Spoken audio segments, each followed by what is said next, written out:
Hey guys, Mapletail here. Welcome back to Rants and Draws, the series where I talk about warriors and, well, draw.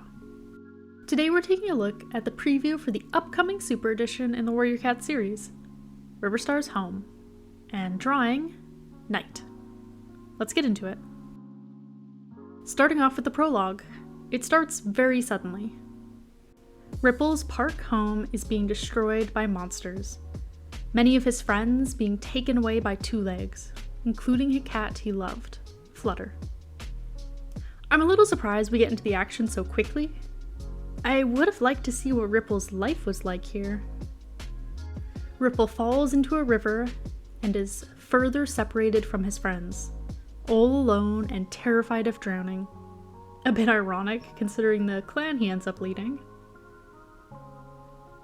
With a dream of Flutter telling him that they'll never meet again, the prologue ends.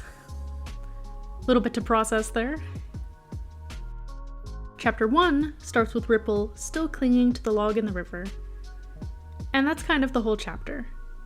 After a near brush with death, as he went over a waterfall, Ripple makes it to a forested shore just as he would have drowned from exhaustion. He thanks the river, feeling as though it sensed what he needed. Chapter 2. Ripple attempts and fails to fish. Then things get interesting. We hear a cat's laughter, and by her description, I recognize her as Night, the character in one of my favorite Warrior Cats drawings I have ever done, so I was pretty pleased to see her again. Ripple introduces himself with a new name, River Ripple, feeling as though it suited him better now after all that's happened, and asks Night if he can stay a while. We learn that there are other cats around, but everyone keeps to themselves. I can't wait to see more of my precious Dawn of the Clan cats. It's been my favorite arc since I've read it. Night then offers to teach River Ripple to fish. She fetches her brother Mist first. Good stuff. And I'm really enjoying the dynamics between all of them so far. We got so little of Riverclan in Dawn of the Clans compared to the other four, so this feels pretty special and like a long time coming. I loved seeing Night and Mist teaching River Ripple to fish. It was super sweet how much they seemed to be rooting for him. After moving to an easier spot, he manages to catch his first fish. Good job. River Ripple shares his story, and we learn more about Night too. That she used to have a mate and kids, which is absolutely heartbreaking.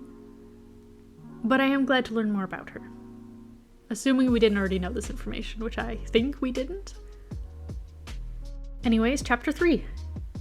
River Ripple is settling into life by the river, but also the return home is clearly heavy on his mind. We learn he injured his leg trying to get back up the waterfall, delaying any more attempts until he heals. Night visits him, bringing him a chub, and him giving her water mint for Mist's bellyache. She tries to convince him that returning to the park is too dangerous. Perhaps because she'd miss him too.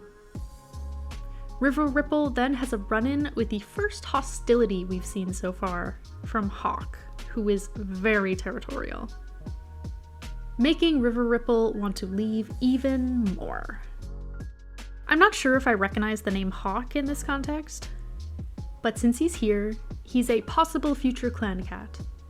He certainly has the attitude for it. We see Hawk again in the next couple days. We learn that he clearly does not know how to fish or swim, but rejects River Ripple's offer of teaching. The fishing part at least, as River Ripple also does not know how to swim yet.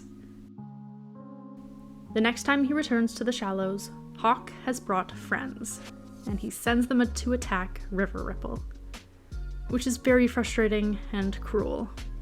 I wish they could just work together, and River Ripple wishes the same. He is badly injured in the attack, and warned not to return. Poor guy, oh my god. Too hurt to be able to hunt and start the process of healing, he debates trying to find food in the nearby two-leg dens. And with that, the preview ends. Thanks for watching. I wasn't totally sold on this book at first, But once River Ripple met Night, I started to thoroughly enjoy it. So I'm very excited to read more, and to see where this story goes. Let me know what you think if you've given the preview a read, and I'll see you next Thursday.